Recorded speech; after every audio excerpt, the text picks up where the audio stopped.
चौथे दौर की वार्ता पूरी नहीं हुई तो यहाँ का किसान भी जाने के लिए बॉर्डर पर तैयार बैठा है। पंजाब की समस्या क्या है कि जो वहाँ मंडी वाले हैं, जो मंडी चलाते हैं, वो लोग जो है उत्तर प्रदेश या दूसरे प्रांतों से जो है सस्ता गेहूं खरीद करके वो एमएसपी पे जो है पंजाब में उसे बेचना चाहते हैं। मोदी की नीतियों से तो हम खुश हैं, लेकिन हमारे अन्नदाता जो बॉर्डर पर रोक रखे ये सरकार ने गलत कर रखी, उनकी सुननी चाहिए। 5 चक्र की चंडीगढ़ में सरकार खुद उनके द्वार जा रही है। चंडीगढ़ में बैठ के जो है 5 चक्र की बैठक होगी, हर चीज मानने को तैयार हैं। जो मुकदमे हैं वो वापस लेने की बात सरकार कर रही है। किसानों की मांग बहुत समय से चलती आ रही। कांग्रेस के समय में ये स्वामीनाथन की रिपोर्ट लागू हुई थी, वे नहीं कर पाए। इन्होंने बहुत कुछ किसानों के विषय में सुधार किया है। अब कोई भी फसल, चाहे वो गन्ना हो चाहे वो गेहूं हो, कोई भी फसल एमएसपी रेट से ज़्यादा बिक रही है। अब इनकी टाइमिंग बहुत गलत है। ये चुनाव के मुहाने पे खड़ा है, पूरा देश चुनाव के मुहाने पे खड़ा है। मान लिया किसी भी किसान को कोई ऐसी बात है तो चुनाव बाद भी कर सकता है। नई सरकार बनाओ, नई सरकार बना के ये सरकार अच्छी नहीं लग रही, दूसरी सरकार बना के अपना काम, अपनी मांग मनवा सके, नहीं तो ये उद्दंडता है। और वहाँ जो किसान गए हुए हैं ज़्यादा करके राजनीतिक हिसाब से गए हुए हैं। मेन किसान तो पहले भी ज़्यादा करके खेतों में अपने काम कर रहे थे, आज भी अपने खेत में काम कर रहे। आपके कहने का मतलब असली किसान वहाँ नहीं गए हैं? असली किसान बहुत कम है, दूसरी तरह के लोग ज़्यादा हैं जो राजनीतिक परिपक्ष हैं। जो ठल्लियाँ में जा रहे हैं वहाँ, जिसे काम है वो नहीं जाता। अच्छा जी। हाँ जी, जो ठल्लिया वो जाता ही नहीं, जो जिसे काम है वो जाता ही नहीं। वो अपना काम करेगा, वो वहाँ जाएगा, वो तो अपना काम करेगा।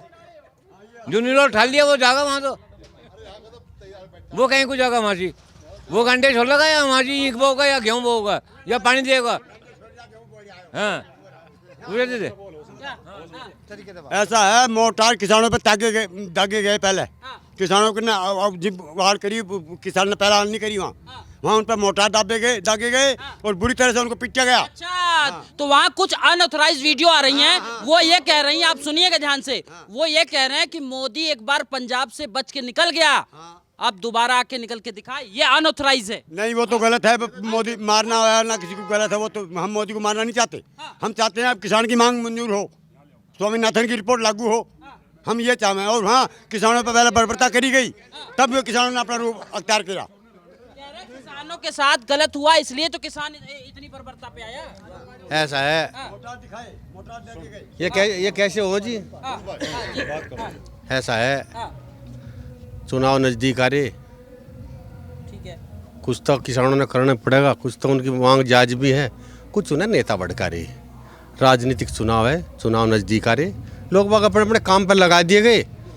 ठीक है, लगने दो, बढ़िया बात है। आऊँगे तो मोदी जी। मोदी की नीतियों से तो हम खुश हैं, लेकिन हमारे अन्नदाता जो बॉर्डर पर रोक रखे ये सरकार ने गलत कर रखी, उनकी सुननी चाहिए और शांतिपूर्वक किसानों को शांतिपूर्वक वार्ता करनी चाहिए।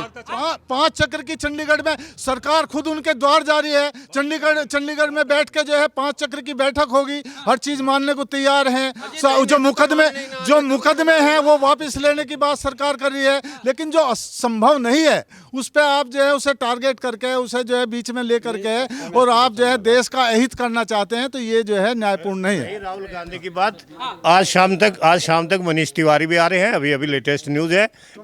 कमलनाथ आ रहे हैं, उसका लड़का भी आ रहा, और उसमें राहुल गांधी और उसकी माँ ही रह जाएंगी और कोई नहीं रहना, वो खत्म होने जा रही है। गठबंधन में तो ये हो गया कि तू चल मैं आया, सारे धीरे धीरे सभी आ जाए। एक नहीं रुकेगा गठबंधन में, सब भाग जाएंगे इधर उधर जहाँ जगह। हम तो नहीं पूछना चाह रहे अपने बाबा से वोट किसे देगा। मिल के जाइएगा, वो तो चले गए। अरे पीछे से आवाज आ रही है। हम तो इन दोनों पूछना चाह रहे हैं वोट किसे देंगे। कह रहे किसान जो समर्थक किसको वोट देंगे? नहीं, वोट गठबंधन को देंगे, वोट देंगे गठबंधन को। वोट तो गठबंधन की है। कौन क्या ये दोगली चाल चल रही है तो। अरे अब तो 2 गठबंधन हो गया है, अब 2 गठबंधन हो गया। कौन सा गठबंधन? जयंत वाले को दोगले तो ये किसान नहीं रहे, ये तो दोगले हो गए, ये टिकैत के आदमी। हाँ, उसके कहते चल रहे हैं। कैसे टिकैत का आदमी मान लिया आपने इनको? वह टोपी ले रहे होंगे जेब में।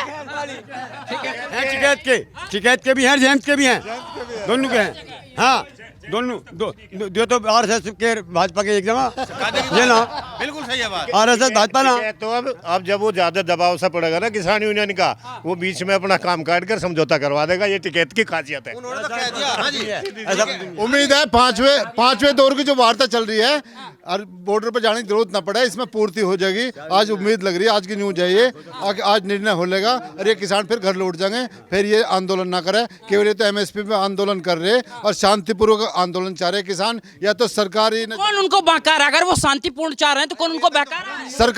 सरकार सुनने को तैयार नहीं है। सरकार सुन नहीं रही उनकी, सरकार उनकी बैठ कर सुन ले तो कोई बात ही ना, सरकार उन्हें पहुंचने दो।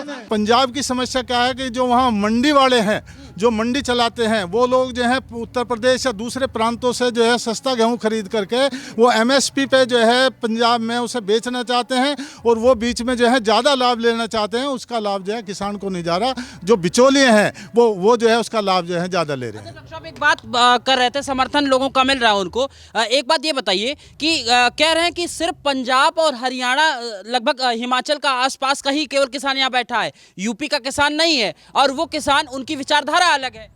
अगर चौथे दौर की वार्ता पूरी नहीं हुई तो यहाँ का किसान भी जाने के लिए बॉर्डर पर तैयार बैठा है। यहाँ का किसान भी उन किसानों से, पंजाब हरियाणा के किसानों से कंधे से कंधा मिला के चलेगा। यहाँ का किसान भी पीछे नहीं रहेगा। किसान पीछे नहीं रहेगा।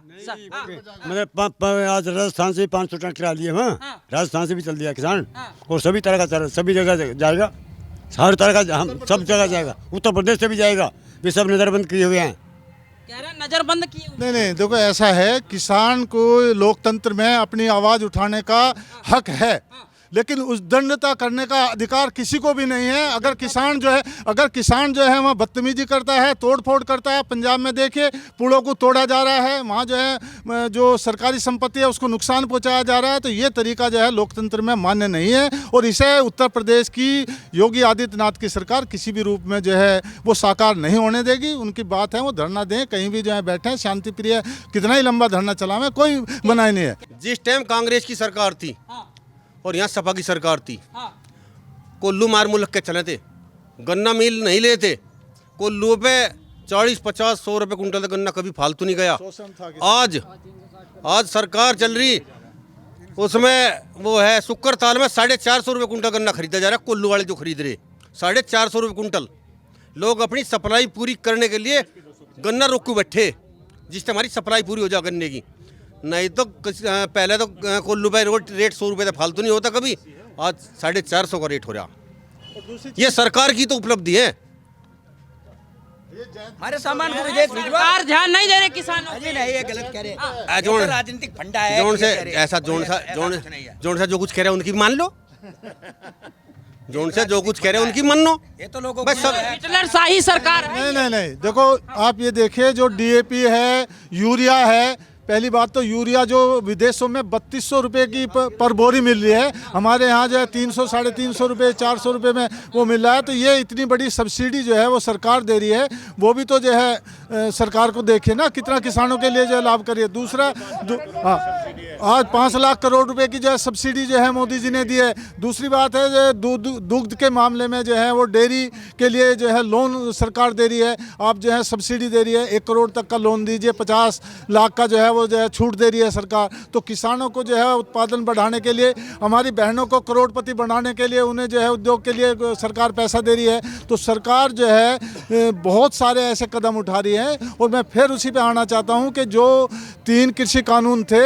वो बहुत ही किसानों के हित में थे, उसको उस समय वापस करा के जो है वो देश का अहित किया गया है। नहीं तो जो है बड़े बड़े जो हैं कोल्ड स्टोरेज होते सर, आज जो है जो मान लिया किसान का जो है टमाटर है, अगर सस्ता है तो वो अपने को कोल्ड स्टोर में रख दे, जब महंगा होगा जब उसे निकाल ले, तो वो लाभ जो है जो मिलना था उससे वो किसान वंचित हो गया। वंचित हो गया, आप कह रहे हैं वंचित हो गया, वहीं इसे काला कानून कहा जाता था। ऐसा जी, ना कानून का इसका गवर्नमेंट को पता था ना हमें पता था। 700 पन्नों का कानून था यो, 700 पन्ने एक बार पढ़ना शुरू कर दो, 4 पन्नों का तुम्हारे याद नहीं रहता, 700 पन्नों का याद रह जाएगा हमारे ना सरकार को पता था। उसमें तुम क्या कह रहे, सरकार पे भी नहीं बताया गया, बस सरकार पे भी नहीं बताया गया। एक नेता ने, एक अधिकारी ने थोड़ा बना दिया, वो अनेक ने बनाया, तने वो लिख दिया, मैंने वो लिख दिया है, उस पर ध्यान किसी ने करया नहीं। क्या कर रहे, 700 पन्नों का कानून भी हो कोई। नहीं, यही तो मोदी जी भी कह रहे थे कि हमने समझा नहीं शायद पाया। मोदी जी ने भी यही कहा, हम इसे समझ नहीं पाए, वे भी समझ नहीं पाए और समझा नहीं पाए। जब वे ही नहीं समझे तो हमें क्या समझा पाएंगे वे। क्या कह रहे थे, कुछ कह रहे थे? किसानों का जो वो 3 कानून थे गन्ने वालों पे तो लागू हैं, गन्ने वालों पे भी लागू हैं हमारे यहाँ। तो भाई सरकार ही तो रेट तय करती है, यही तो था उसमें, सरकार रेट तय करती है अपने हिसाब से। कृषि फसल ले 38 लेंगे तो लेंगे, नहीं तो लेंगे तो दूसरा बंद कर देंगे। गन्ने पे तो हमारे यहाँ तो वो लागू है, वही तो नियत थी उनकी। जो 3 कानून थे वे गन्ने वालों पे तो लागू हैं, जो और फसलें थी उन पे लागू थी। गन्ने पे MSP भी लागू है, गन्ने वो अपने हिसाब से सारा काम करते हैं, वही रेट तय करते हैं, अपने हिसाब से पर्ची भेजते हैं। यही नीति तो थी, उसमें हमें सब किसान आराम से रह रहे, कोई दिक्कत नहीं। अच्छा, मोदी को कहते हैं कि ये तुगलकी फरमान जारी करते हैं सारी चीजें।